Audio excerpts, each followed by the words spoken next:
I read an article recently about the monsters that have risen in pop culture and the psychological reasons we find them so terrifying.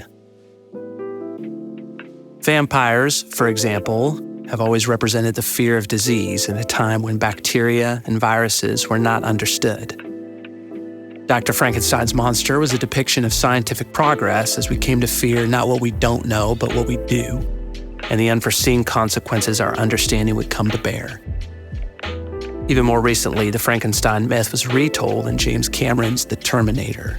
Instead of flesh and blood of our own making, a mechanical monster with a computer brain became the projection of our new digital fear. As an aside, I predict our trepidations surrounding AI will dominate our fictional nightmares in years to come. But today, I want to talk about zombies and why we love them so much. The concept of resurrecting corpses into the horrifying shadow of their past self has been around for a long time. Even Shakespeare wrote about it. And the word zombie first showed up in Haitian folklore, as slaves believed their punishment for committing suicide would be to exist as the walking dead rather than returning to their African homeland. But our modern nightmare of flesh-eating, undead human beings has only been around for 50 years or so, since 1968's Night of the Living Dead, and the obsession with animated corpses has morphed into near hysteria since then, with no signs of stopping. Recently, I was watching Brad Pitt's World War Z with my wife and started putting serious thought into the question, why do we love zombie stories so much? Movies, TV shows, novels, comic books, and my kid's favorite video game, Plants vs. Zombies.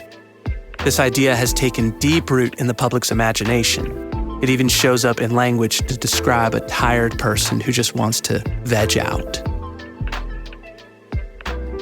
You can make an argument that the zombie monster is an evolved manifestation of the vampire fear because science has informed our dark depiction of bacterial disease. After all, the zombie virus spreads through the contact of bodily fluids. If exposed, one must be quarantined before she herself becomes a carrier of the pathogen. But I don't think that's it.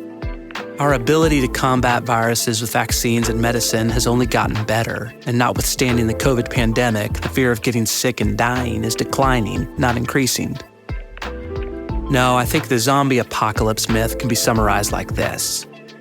The last remnant of sane humanity must bond together in small communities in order to escape a soulless existence of endless searching for anything that will satiate their animalistic hunger. This is what makes the zombie legend unique. We're not afraid of the monster. We're afraid of becoming the monster. We don't fear death. We fear becoming less than alive. There are probably dozens of possible interpretations here, but for me, I think the zombie simply represents a person who is sleepwalking or dead-walking through life. The soul-sucking job, the disconnected marriage, the lonely nights of mindless media consumption to numb the longing for something more. I'm not saying there's something wrong with entertainment. I wrote this essay in part because I love so much of what our culture creates. But I grew up in a time when we would drive to the movie theater as a family to experience film together. Now we stream content in the background while we doom scroll on our iPhones just to pass time before we pass out. And we hate ourselves while we do it. We've become the monster. But here's what I love about zombie tales. In a world of brain-eating corpses, there is a thread of hope woven into the center of the story. We watch our heroes give up their worldly pursuits and career ambitions to simply live. There's no thought given to getting ahead up the corporate ladder or garnering social media likes to fill our appetite for validation. Those trite pursuits died the day the dead rose. All of the characters' first world bullshit is surgically removed in an instant with no hope of ever getting it back. And we're not sad about that. We don't want them to get it back. The old life and his passions is depicted as a dead person who only wants to drag us back into hell.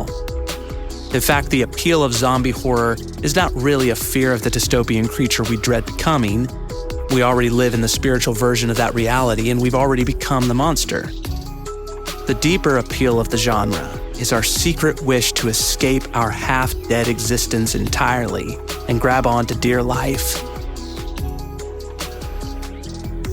We all experience the very real fight to be actually alive in a world that tells us to stay dead inside.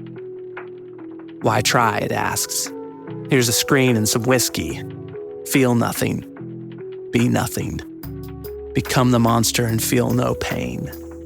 What it doesn't tell us is that feeling no pain also means feeling no true pleasure. There's a famous quote, "Everyone deep in their hearts is waiting for the end of the world to come."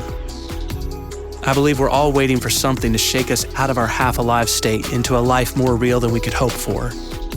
And it's why I love zombie fiction, because we're already fighting for our lives in the land of the brain dead, desperately clinging to whatever and whoever we can so that we don't become the monster.